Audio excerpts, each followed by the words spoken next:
आज के सेशन में हम पढ़ेंगे हमने सेल क्यों, किन लेवल्स से और कब करना। सेल सेटअप्स के लिए जो रूल्स हैं वो अपने पास नोट कर लीजिए। जो फर्स्ट रूल है वो आपके पास जो ट्रेंड है वो डाउन ट्रेंड होना चाहिए, बेयरिश ट्रेंड, बेयरिश होना चाहिए। दूसरा आपके पास जो बैकग्राउंड है वो बुलिश होनी चाहिए। और जो आपको क्लाइमैक्स है, क्लाइमैक्स आपको बुलिश कैंडल में देखना है। यहाँ पर ये तीन तो मेजर कंडीशंस हैं। क्लाइमैक्स से मुराद ये है कि हाईएस्ट वॉल्यूम हमने कहाँ देखना है, ग्रीन कैंडल्स में। इसको मैं अगर हाइपोथेटिकली आपको ड्रॉ करके दिखाऊं तो हमारे पास ये इस तरह हमारे पास डाउन ट्रेंड है। ये हमारी पहली कंडीशन पूरी हो गई। बैकग्राउंड से क्या मुराद है? बैकग्राउंड से मुराद है हमारे पास ये जो करेक्टिव मूवमेंट है, ये इसका बैकग्राउंड। इनके ट्रेंड हमारा मेन ट्रेंड हमारा बियरिश ही है, लेकिन जब प्राइस करेक्शन लेती है तो वो थोड़ी देर के लिए अपसाइड जाती है, तो इसको बोलते हैं हम बैकग्राउंड, मोस्ट रीसेंट बैकग्राउंड। तो साइन ऑफ, इसको बोलते हैं साइन ऑफ वीकनेस। हम देख रहे हैं साइन ऑफ वीकनेस, SOW से बोलते हैं sign of weakness. Sign of strength हम कब देखते हैं? जब हमने बाय करना हो, कि प्राइस में स्ट्रेंथ आती है ना, जब प्राइस में तो प्राइस ऊपर की जानिब उठती है, लेकिन जब प्राइस में वीकनेस आती है तो प्राइस गिरती है। लास्ट सेशन में हमने साइन ऑफ स्ट्रेंथ पढ़ा था, तो आज हम पढ़ रहे हैं साइन ऑफ वीकनेस, कि प्राइस गिरती कब है, वीकनेस कब आती है प्राइस में, उसकी हम निशानियां पढ़ रहे हैं। तो हमने सेल कहाँ से करना है? इन लेवल से। ये इन लेवल्स से हम सेल साइड पोजीशंस हम फाइंड करने की कोशिश करते हैं। किन लॉजिक्स की बुनियाद के ऊपर, वो हम डिस्कस करने लगे। हमने यहाँ पर क्लाइमैक्स कहाँ देखना है? ऊपर मैंने आपको बताया कि क्लाइमैक्स हमने ग्रीन कैंडल में देखना है, और ओब्वियसली ग्रीन कैंडल हमें कहाँ मिलेगी? जब प्राइस बियरिश ट्रेंड में प्राइस थोड़ी सी करेक्शन ले रही होगी। लेट्स सपोज कि ये प्राइस करेक्शन ले रही है, तो यहाँ पर हमने देखना है कि जो वॉल्यूम है, हमें यहाँ पर एक क्लाइमेटिक वॉल्यूम मिले यहाँ पर, और किस कैंडल के ऊपर मिले? तो यहाँ पर ग्रीन कैंडल में मिले। बाकी कंडीशंस वही हैं कि बॉडी बड़ी होनी चाहिए, जितनी बड़ी बॉडी होगी उतना इफेक्टिव है। छोटी भी होगी, कंडीशन मैट हो जाएगी, लेकिन उसकी इफेक्टिवनेस उस सेटअप के चलने की कम हो जाएगी। अगर और जो अब साइन ऑफ स्ट्रेंथ में हमने कहा था कि लोअर विक ज्यादा होनी चाहिए उस कैंडल की, जो क्लाइमेटिक कैंडल है। साइन ऑफ वीकनेस में अगर जितनी अपर विक जितनी बड़ी होगी इस तरह, वो उतने इफेक्टिव है, क्योंकि अपर विक ये क्या शो करती है? कैंडल वीकनेस को, प्राइस की वीकनेस को, कि प्राइस यहाँ से रिजेक्ट हो रही है। और लोअर विक जो है यहाँ पर, वो जितनी कम होगी उतनी ज़्यादा इफेक्टिव है, क्योंकि लोअर विक स्ट्रेंथ को शो करती है और हम तो वीकनेस देख रहे हैं।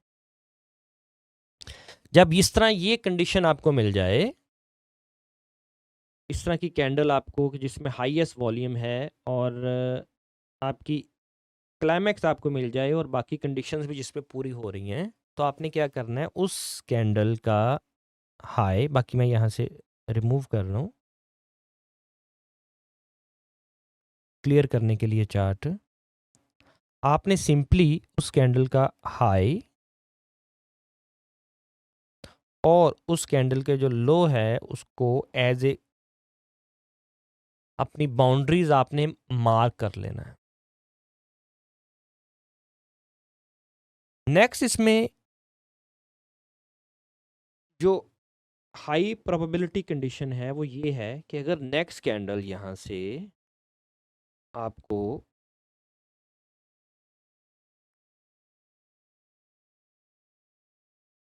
स्वीप कर देती है पिछली कैंडल के हाई को, लेकिन स्वीप करने के बाद क्लोजिंग इस तरह अंदर दे देती है आपको क्लोजिंग,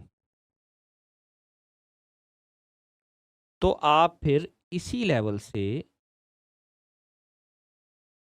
आप सेल कर सकते हैं।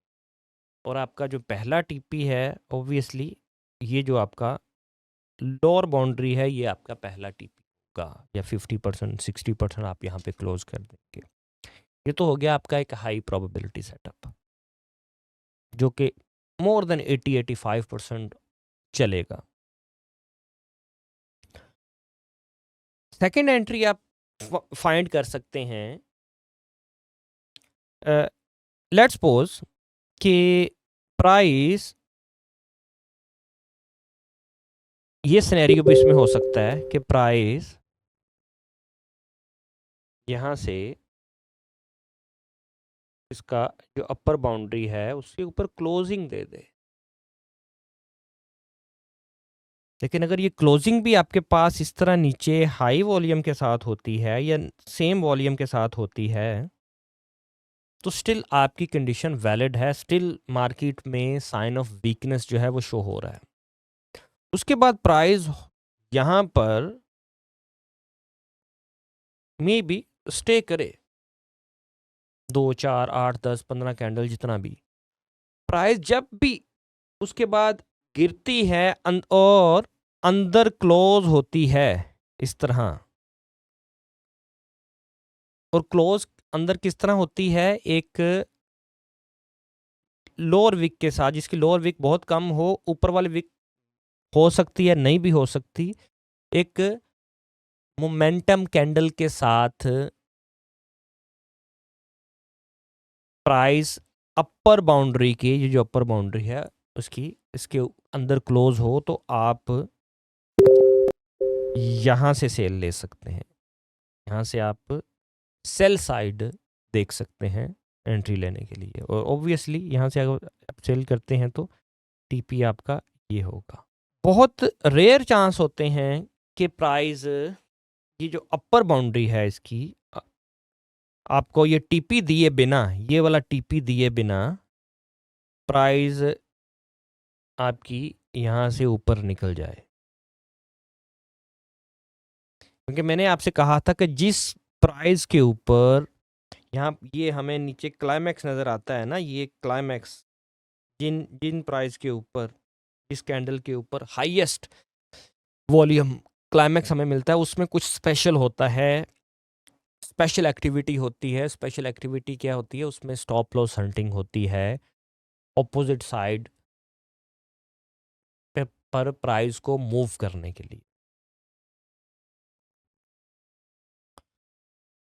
प्राइस अगर यहाँ पर, ये तो 2 सेटअप हो गए, तीसरा सेटअप आपका यहाँ पर भी मिल सकता है कि आपको बहुत एक बड़े मोमेंटम के साथ प्राइस लोअर बाउंड्री यहाँ पर जो है इसकी, वो भी ब्रेक कर देती है, तो आप यहाँ से भी सेल कर सकते हैं। ऑब्वियसली यहाँ से आप सेल करेंगे तो आपका जो स्टॉप लॉस है आप अपनी अपर बाउंड्री के ऊपर लगाएंगे, तो वो थोड़ा बड़ा हो जाएगा स्टॉप लॉस, लेकिन price still, it is still valid, यहाँ से भी आप सेल कर सकते हैं। और इसमें जो स्टॉप, आपका जो रिस्क टू रिवार्ड है वो यही होगा कि जितना आपका, लेट्स सपोज ये आपका अगर टीपी का डिस्टेंस है, तो स्टॉप लॉस का डिस्टेंस है यहाँ पर, तो उतना ही आपका यहाँ पर नीचे टीपी का डिस्टेंस आप रखेंगे।